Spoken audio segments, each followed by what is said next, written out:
정치 비판이 지나칩니다. 이렇게 말하면 크게 나무랄 것이다. 정치는 정치인들이 취미를 살리고 행세를 하는 사사로운 활동이 아니다. 막중한 임무를 수행하는 공공의 과업이다. 정치가 잘못되는 것을 그대로 두지 않고 엄중하게 비판하는 것이 당연하다. 예, 맞는 말입니다. 정치는 그렇고 학문은 어떤가? 정치만 비판하고 왜 학문은 비판하지 않는가? 정치 비판이 지나치도록 한 것은 학문 비판은 거의 없는 불균형을 문제 삼으려고 하는 말입니다. 학문은 학자라는 사람들이 취미를 살리고 행사하려고 하는 사사로운 활동인가? 이 말이 맞는다면 학문을 비판에 대해서 삼을 필요가 없습니다. 각자 하고 싶은 대로 하도록 내버려두면 됩니다. 그러나 학문이 잘못인 사회와 기준을 내고 또 학문이 흔히 교육과 연결되어 있기 때문에 잘못된 학문은 교육에 막대한 피해를 끼칩니다. 학문도 막중한 임무를 수행하는 공공의 과업입니다. 학문은 지적 능력의 본체이며 가치관을 정리하고 문화 창조하고 경제를 발전하고 기술을 혁신하고 역사를 창조하던 수많은 활동의 원리와 방법을 제시합니다. 맡은 삶이 정치보다 더 큽니다. 정치는 상당히 한정되어 있다. 학문은 그보다 더 커요. 학문은 뒤떨어진 채로 두고 정치를 잘하라고 다그치는 것은 무리입니다. 예, 워낙 우리 현실이 이 한말로 요약됩니다. 정치는 잘하라고 하고 기대치가 매우 높습니다. 기대치가 높기 때문에 웬만한 사람들은 다 작살이 나는 거죠. 그러나 학문에 대한 비판과 관심은 없어요. 정치 비판은 너나 할 것 없이 지나치게 하면서 학문에는 아무도 관심을 두지 않은 잘못이 이 나라를 호밀하고 장래를 어둡게 합니다. 사실 그렇습니다. 유튜브 방송이 정치의 음모나 책략에 대한 비평을 최상의 돈벌이로 삼는 자리를 마련해 가치관의 혼란을 사실 더 부추깁니다. 정치 시비하는 게 너무 많아요. 진지한 관심사에 대한 성찰한 논의는 사라지게 합니다.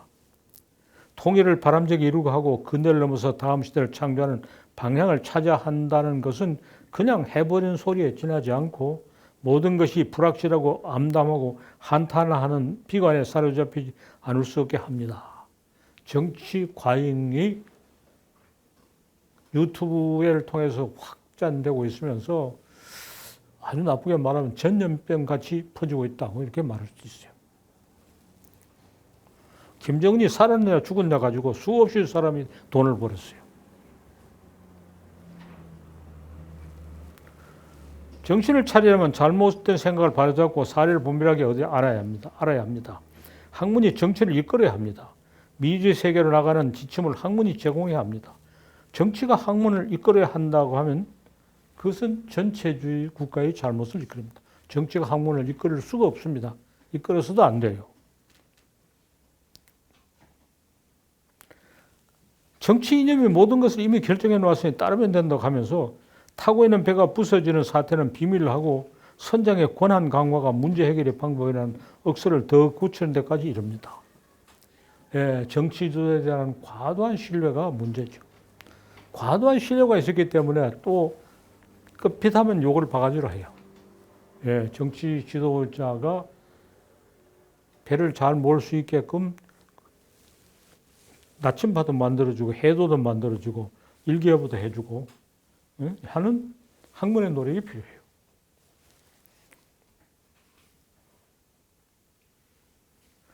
나라의 형편을 바짝 다가가 살펴봅시다. 정치를 이끌어야 하는 학문은 그대로 두고 정치만 일방적으로 비판하니 향상이 이루어지지 않고 충돌이 심해지기만 합니다. 여야가 정권을 교체해도 나아지는 것이 없고 충돌의 양상이 달라질 따름입니다. 이런 악순환을 근본적으로 시정하려면 정치 비판을 학문 비판을 돌려 학문의 정치를 잘못 이끄는 책임을 엄정하게 추구하는 잘못을 철저하게 바로잡아야 합니다. 학문 비판은 누가 합니까? 온건이 일제히 소리 높이 해야 한다는 것은 당연하지만 전문적인 내용을 이해하지 못해 빗나갈 수 있습니다. 인기를 노리고 늘어놓는 기이한 소리나 환영하고 그렇지 않은 것은 무용하다고 매달을 수 있습니다. 언론이 당연히 학문 비판에 나서야 하지만 능력을 제대로 갖추려면 많은 노력을 펴니다. 이게 아주 중요합니다. 언론이 학문 비판의 능력을 갖추어서 수준이 향상돼야 나라가 제대로 됩니다. 왜냐하면 학문과 일반인의 중간에 통로를 언론이 담당하고 있으니까. 학자끼리 하는 학문 비판을 소개하고 토론을 벌리는 자리를 마련해주는 것이 언론이 직접 비판하는 것보다 더 나을 수 있어요. 학문적 토론을 소개하고 자리를 마련해 주는 것이 언론의 일인데 그거 하지 않습니다. 학문 비판을 제대로 할 수 있는 자격을 학자에 갖추고 있어 학문 비판은 자기 비판이어야 합니다. 학문에는 여야의 정권 교체가 없습니다. 학자는 누구나 학문의 당사자이면서 비판자여야 합니다. 지금 우리 학문이 제대로 되지 않은 것은 서평이 없기 때문이에요. 서평이 발달돼요. 전문적인 서평. 서평 논문이라고 합니다. 서평 논문이 논문으로 인정되고 서평이 활성화되는데 서평이 활성화되어 있지 않아서 자기 비판이 없습니다. 제약학자라도 비판의 타당성은 비판을 하려면 대안을 제시해야 되는데 또 비판만 하고 대안을 하지 않은 것이 문제입니다. 모든 학자는 문제의식과 비판정신을 함께 들고 학문을 하면서 학문에 대한 비판도 하는 이중의 사명을 함께 수행해야 합니다. 국어국문학과 같은 잡지는 서평 위주로 하자 주장해도 전혀 받아들이지 않았어요. 프랑스에 프랑스 문학사 잡지라고 있어요. 우리 국어국문학과 비슷한 문학사 잡지죠. 프랑스 문학사 잡지는 논문은 몇 편밖에 없고 다 서평이야. 또 문학사 잡지를 읽어보면 어떤 연구가 이루어지는지 전부 점검할 수 있고 동향을 할 수 있어요. 이것이 우리 학문의 큰 취약점입니다. 문제의식이 비판정신이었어야 빗나가지 않을 수 있습니다. 비판정신이 문제의식에 하고야 공유에 뜨지 않습니다. 앞에서는 문제의식을 중요시했는데 문제의식은 비판정신과 표릴 관계를 가져야 돼요.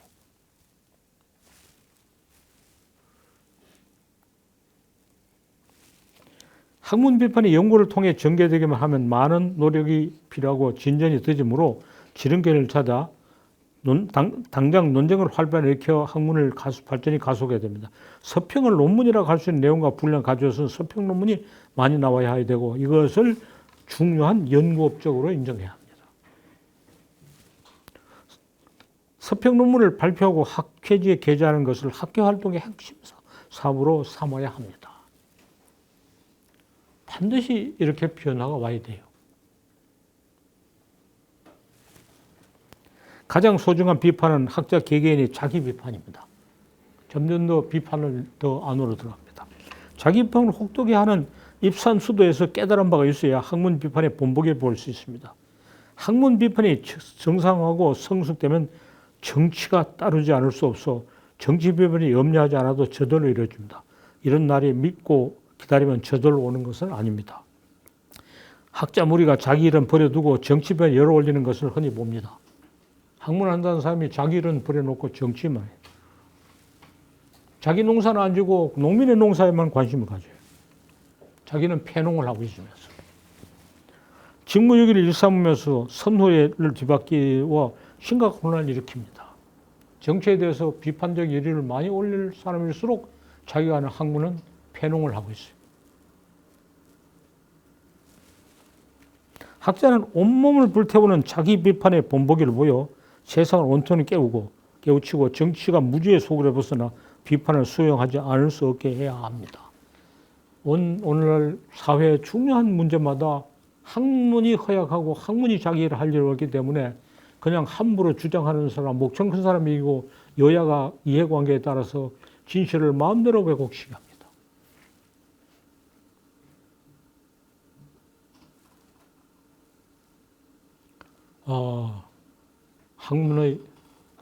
학문 비판이 수정하다. 그러나 학문은 학문의 자기 비판이 된다. 그러나 가장 중요한 건 학자 개개인의 자기 비판이라고 했습니다.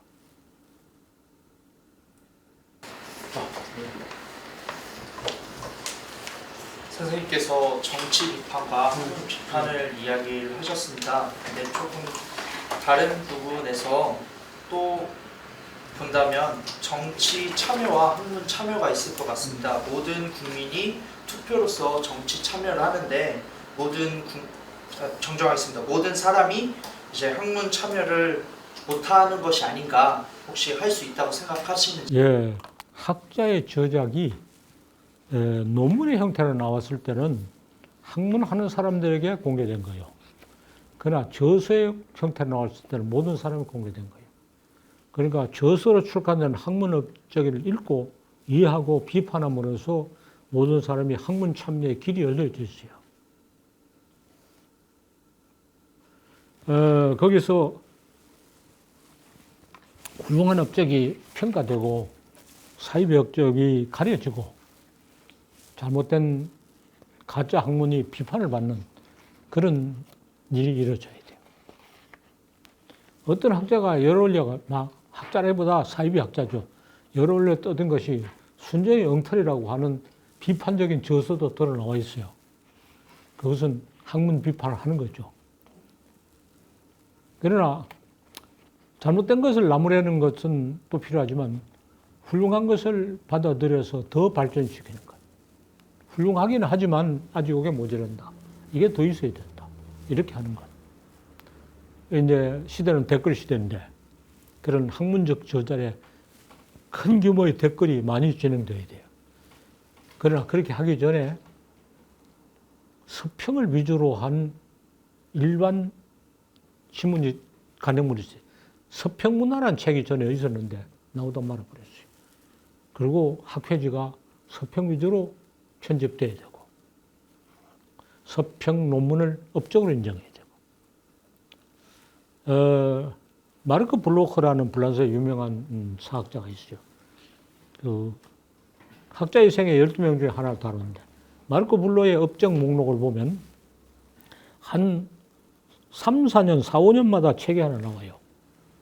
그 사이에는 논문을 얻고 계속 서평 논문이요. 서평 논문 계속 쓰다가 책 내고 서평 논문 계속 쓰다가 책을 내요. 업적 목록이 책과 서평 논문으로 이루어졌는데 우리는 책을 쓰는데도 열의를 가지지 않고 서평 논문 아예 없고 그냥 개별 논문만 써요. 개별 논문만 일방적으로 확대되는 것은 학문하는 적절한 방법이 아닙니다. 대개 논문을 위한 논문이죠. 근데 논문은 논문을 위한 논문을 쓸 수 있고 논문 10편 보면 새로 하나 만들어내기 아주 쉬워요. 이것 조금 클릭하고 저것 조금 처리하고 이놈으로 저거 나물고 저거 나물으면 논문 10편 있으면 클릭해서 논문 3면 뭐 하루도 안 걸려요. 그러나 서평 논문은 그렇게 한 번에 못 써요. 서평 논문은 정말 자기 목소리가 들어가야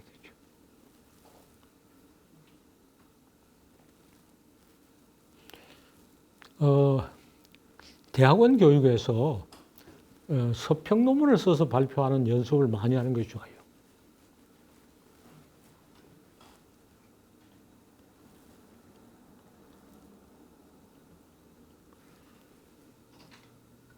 일본에서 그런 말을 들었어요. 우리 분야가 아니고 농학 분야인데 대학원 코스를 어떻게 하느냐 하면 대표적인 논문을 몇 개씩 엮어서 거기에 대해서 비판적인 검토하는 발표로 코스웍을 대신한다 그래요. 그러니까 책 비평이 아니고 논문 비평이죠.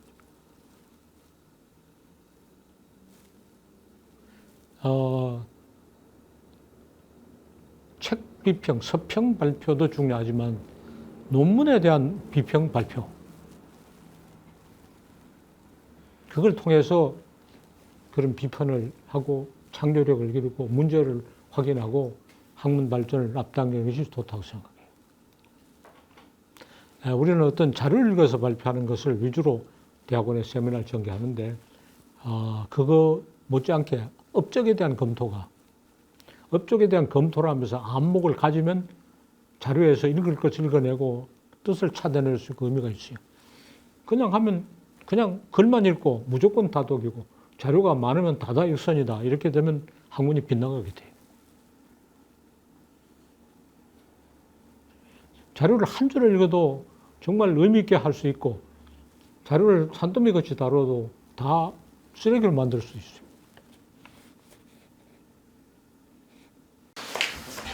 지금 말씀 주신 건 다 타당하다고 생각이 되고 요즘 이제 학교에서 가장 줄어드는 논평 자체도 지금 굉장히 짜고 하고 그래서 재미가 없는데요. 지금 말씀 가운데 가장 절실한 문제가 제가 보기에는 자기 비판이에요. 자기 비판, 자기 비판이 최고죠. 네, 근데 그 자기 비판하기가 쉽진 않지 않습니까? 자기 비판을 하고 못하느냐가 학문이 성장하고 못하느냐가 거기에 달린 거죠. 근데 자기를 속이면 곧 세상을 속이게 돼요. 선생님께서 그렇게 혹독하게 자기 비판을 한 전례가 있으십니까? 자기 비판은 되게 글로 쓰지 않고 입 다물고 앉아서 하는 거죠.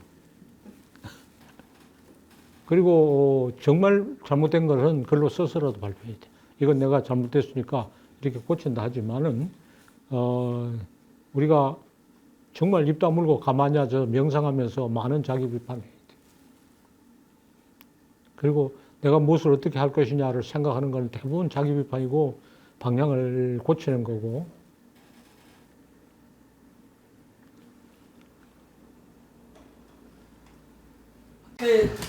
토론 같은 것들이 자기는 자기 잘못을 잘 몰랐지만 만약에 발표를 하고 토론하면 그 상대방들이 지적을 해주니까 그게 자기 비판의 기준. 예, 물론 토론은 자기 비판과 뭐 모든 비판의 아주 핵심이죠. 그러나 이제 그날 상대방이 발표한 것만이 토론 대상이 아니고 그 내나온 연구 성과, 논문에 대한 토론과 점검 이것이 또한 필요하다고 생각해요. 어쨌든 그 서평 논문을 중요한 업적으로 삼으면 학문은 확 달라져요. 예, 선생님 이 글을 읽으면서 제가 이런 상상을 해봤는데요. 요새 텔레비전이 채널 수가 엄청나지 않습니까? 네. 텔레비전의 채널이 수백 개인데 그 중에 학문 채널이 하나 있어갖고 그래서 학문 채널은 돈이 안 되니까 안 하는데 뭐 미천 안 되는 유튜브에 학문 채널을 만들 수 있죠.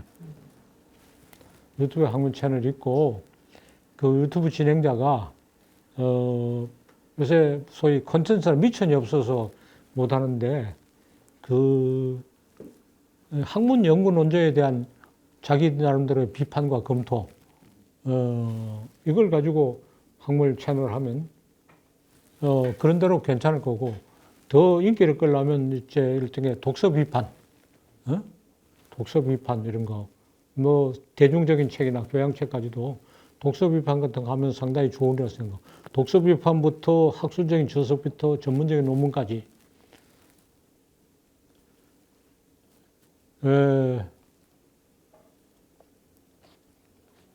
자, 앞으로 뭘 해서 일거리를 하고 생업을 마련할 거냐. 대학원 졸업하고 박사까지 해도 뭐 일자리도 안 생기고 하다. 그러면 그거 한번 해봐요. 학문 비판, 유튜브 채널 시작해봐요. 그래서 혼자 그 감당하기 어려우니까 한 4명 정도가 학문의 영역을 분담해서 교대감에서 같이도 이야기하고 따로도 이야기하고 4명 정도의 동업을 해서 학문 비판이라는 유튜브 채널을 하나 시작해 볼 만해요. 그 책을 이렇게 뭐 표지도 내놓고 해도 자기 책을 거론하니까 왜 저작권을 침해한다 이런 소리를 못 할 거고. 근데 텔레비전에서 독서 프로그램은 꽤 있는데요. 텔레비전은 너무 표상적으로 이야기하고 텔레비전에서 제일 웃기는 것은 그런 거 출연하러 가보면 작가라는 사람이 온 거 쓴 대로 이야기하라고 그래요. 나도 그런 거 겪었어요. 그러니까 내 얼굴만 필요한 거지 말은 적어놓은 것도 하고 그만하라 그래. 그래서 그 뒤로는 다시 텔레비전 안 가요. 혼자도 이야기하고 대담도 하고 토론도 하고 그래서 무슨 뭐 독서 비판 내지 뭐랄까 서평 비판 그러니까 대중성을 생각하면 교양서와 학술서를 겸해가지고 그런 독서 비판이라 할까 그런 채널을 하나 만들어봐요. 그래서 가령 일주일만 담은다면 그 일주일에 나오는 중요한 것들이 다 거론되게 이런 책이 나왔다고 소개도 해주고 그렇게 하면 출판사에서 거기다가 책 다 보내줄 거예요. 처음에 앞에 소개하고 그 다음 몇 개 문제작을 꺼내가지고 거론하고 더 심한 놈은 상당히 나무래고 그거 아마 영업이 되지 않을까. 세상에 많은 공격도 끼치라고 생각해요. 젊은 학도 한 몇 명이 합작해서 한번 시작해봐요. 뭐 출판 평론 이렇게도 붙여도 되고. 그리고 그러면 일주일에 한 번 할 때 이제 나온 거 대강 이야기하고 그다음에 오늘의 문제작 하나를 꺼내가지고 집중적으로 검토하는. 언론의 그 이제 서평 뭐 이런 것이 참 문제가 되는데 일본의 아사히 신문이 상당히 모범을 보이는 것 같아요. 내가 일본에 있는 동안에 일요일 날 서평은 꼭 보는데 자기들 서평위원회가 선정하는 위원회가 있어서 꼭 그 책 6개에 대한 서평을 두 면에 갖다 놔요. 그걸 보는 것이 일본의 그 출판과 연구의 동향을 알 수 있고 그 중에 번역서가 몇 퍼센트, 일본 사람이 쓴 게 몇 편이고 그 옆에 이런 코너가 있어요. 베스트셀러 분석이야. 베스트셀러라고 소개하는 게 아니라 베스트셀러에 대한 문화 현상을 분석하고 6개 대표적인 걸 이렇게 고정적으로 서평해요. 우리는 내 책도 뭐 소개하기도 하고 안 하고 이번에 근래 조선일보 소개를 했지만은 뭐 일종 그런 대중 없어요. 그래서 만약 서평평론이라는 유튜브 채널이 굉장히 공신력을 가지면 아주 좋을 것 같아요. 그래서 전공 분야가 달라서 서로 상부적인 4사람 정도 가면 다 커버할 수 있잖아요.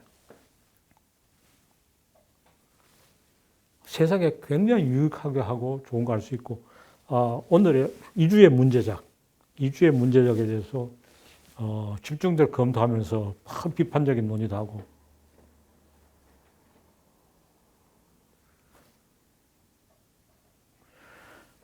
언제 한번 이런 거 한 적이 있어요. 법과대학 학생인데 뭐 좀 관계가 있어요. 그래서 연구실 찾아오길래 앞으로 졸업하고 무슨 일을 하면 좋겠습니까? 그러길래 신문평론이라고 하는 주간 신문을 해라.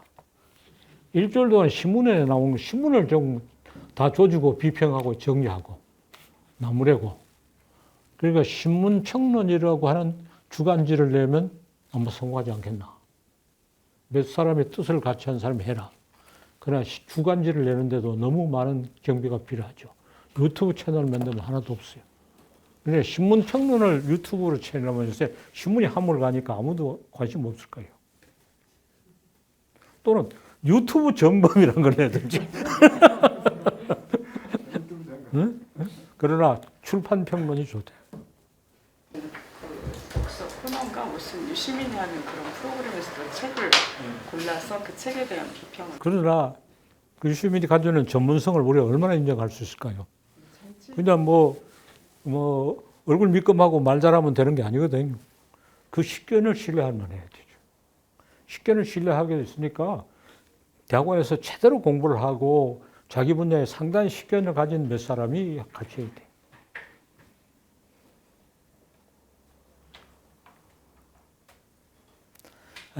지금 이제 서평이 없고 학교가 서평을 못 한다고 하는 시대인데 뭐 학회지가 전부 다 저 온라인으로 출판을 하는 판이고 뭐 거의 자취를 감추는 판이니까 망하는 놈 보고 큰 짐을 지라고 할 수 없고 새로운 매체에서 활기차게 시작할 필요 있어요.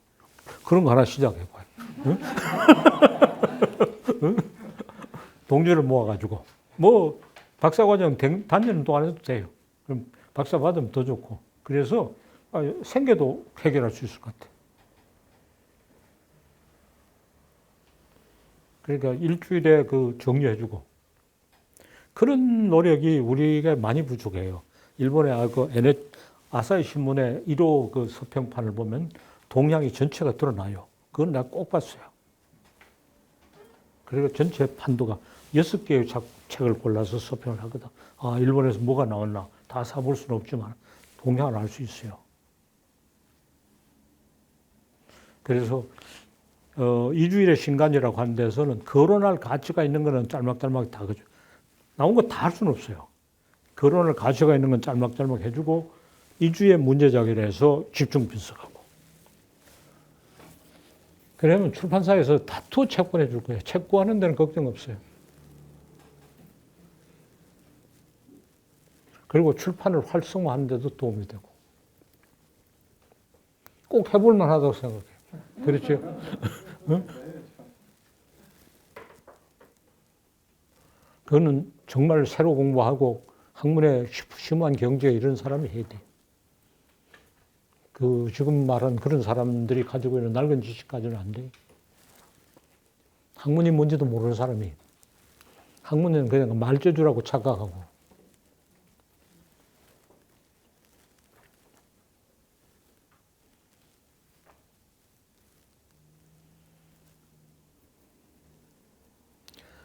그런 것이 유튜브 채널이 많은 시청자를 확보하게 되면 학문과 문화의 수준이 확 올라가요.